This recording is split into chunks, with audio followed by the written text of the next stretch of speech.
మన సాంబార్ పెడదాం అనుకుంటున్నాను. సో సాంబార్కి పప్పు కడిగేసుకున్నాను, పచ్చిమిరపకాయలు ఎక్కువ వేసుకున్నాను, టమాటోలు వేసుకున్నాను, పసుపు వేసేసుకున్నాను.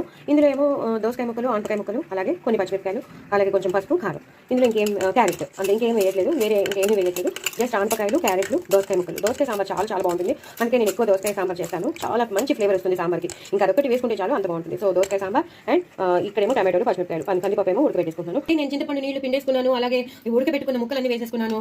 దోసకాయ ముక్కలు కానీ ఆనపకాయ ముక్కలు కానీ అన్ని వేసేసుకున్నాను చింతపండు నీళ్ళలో. ఇప్పుడు ఆ ఉడకబెట్టిన నీళ్ళు ఏది నేను వేస్ట్ చేయను, మొత్తం అంతా వేస్తాను. ఇప్పుడు ఉడకబెట్టిన పప్పు వేసేస్తాను. ఉడకబెట్టినప్పుడు పప్పుతో పాటు నీళ్ళు వస్తాయి కదా, అవి కూడా ఇందులోనే వేసేస్తాను నేను. ఇంకా సపరేట్గా వేరే నీళ్లు పోయకుండా ఆ కూర నీళ్లు, ఆ పప్పు నీళ్లు చూసారా ఎంత బాగా ఉడికిపోయిందో. బాగా ఉడికిపోయింది. ఒక 4-5 విజిల్స్ వరకు చూడకుండా ఉంటే మనకి ఇంత బాగా వస్తుంది. నేను మ్యాష్ చేసేసాను, టమాటోల్ని పచ్చిమిరపకాయలు మ్యాష్ చేసేసాను. ఇప్పుడు దీన్ని ఇలాగా కలిపేసుకుంటానండి. కలిపేసుకుని చింతపండు రసం వేసేసాను కాబట్టి ఇప్పుడు నేను బెల్లం వేసేస్తానండి. తగినంత బెల్లం వేయకపోతే సాంబార్లో బాగోదు. సో 2 నిమ్మకాయలంత బెల్లం వేసేసాను. ఇంకొంచెం వేస్తాను, బాగుంటుంది. సో దీన్ని ఇప్పుడు కలిపేసేసాను కదా, నేను ఇప్పుడు దీన్ని స్టవ్ మీద పెట్టేసుకుంటాను. ఇది మరుగుతూ ఉంటుంది. మరిగేటప్పుడు కొత్తిమీర, కరివేపాకు వేస్తాను. ఆ తర్వాత నేను పోపేస్తాను. పోపేసేటప్పుడు మీకు చూపిస్తాను. చాలా చాలా బాగుంటుందండి. దయచేసి నా ఛానల్ని సబ్స్క్రైబ్ చేసుకొని సపోర్ట్ చేయండి.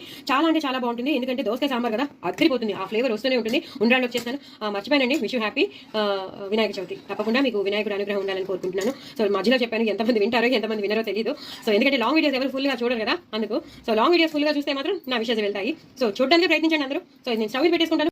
చూసారు కదండి, ఇలాగా మరుగుతోంది. ఇప్పుడు నేను ఉప్పు కూడా వేసేసుకుంటాను. ఈ సాంబార్కి తగినంత ఉప్పు వేసేసుకుంటాను. ఎంత పడుతుందో అంత ఉప్పు వేసేసుకుంటాను. అలాగే నేను సాంబార్ పొడి షేర్ చేశానండి, ఆ సాంబార్ పొడి మొత్తం వేసేస్తాను. వేసేసి మొత్తం ఇలా కలిపేసుకోవాలండి. అలాగే నేను మీకు చెప్పాను కదా, మరిగేటప్పుడు నేను కరివేపాకు, కొత్తిమీర వేస్తాను, చూపిస్తానని. ఇలా మొత్తం అంతా వేసేసుకోవాలి. ఇప్పుడు దీన్ని బాగా మరగనివ్వాలి. ఇంకా మరగాలండి, బాగా మరగాలి. అప్పుడు కానీ పోపు వేసుకోకూడదు. ఇప్పుడు ఎందుకు వేసానంటే ఈ కొత్తిమీర ఫ్లేవర్, ఆ కరివేపాకు ఫ్లేవర్, ఆ సాంబార్ పొడి ఫ్లేవర్ మొత్తం అంతా సాంబార్లోకి పట్టడానికి వేసాను. సో ఇంకా అన్ని మనం వేసేసామండి. సో ఏమీ లేదు, ఇంకా జస్ట్ మనం పోపు వేయడమే. ఇది మరిగిపోయాక వేస్తాను.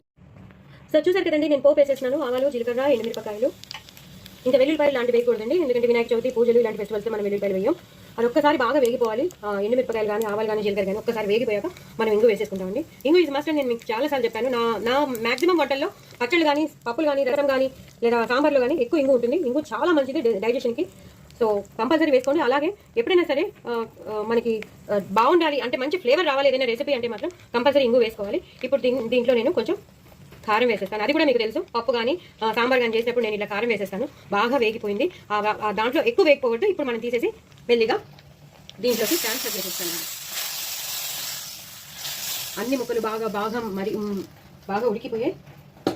చూసారు కదా, మరిగిపోతుంది. ఇప్పుడు ఎక్కువ కొత్తిమీర, ఎక్కువ కరివేపాకు వేసుకుని, ఇందాక మనం వేసాం అంతేనండి. ఇలా చక్కగా ఎక్కువ కొత్తిమీర, కరివేపాకు వేసేసుకుని అయిపోయిందండి సాంబార్. చక్కగా చేసేసుకోండి. నా ఛానల్ సబ్స్క్రైబ్ చేసుకోండి, సపోర్ట్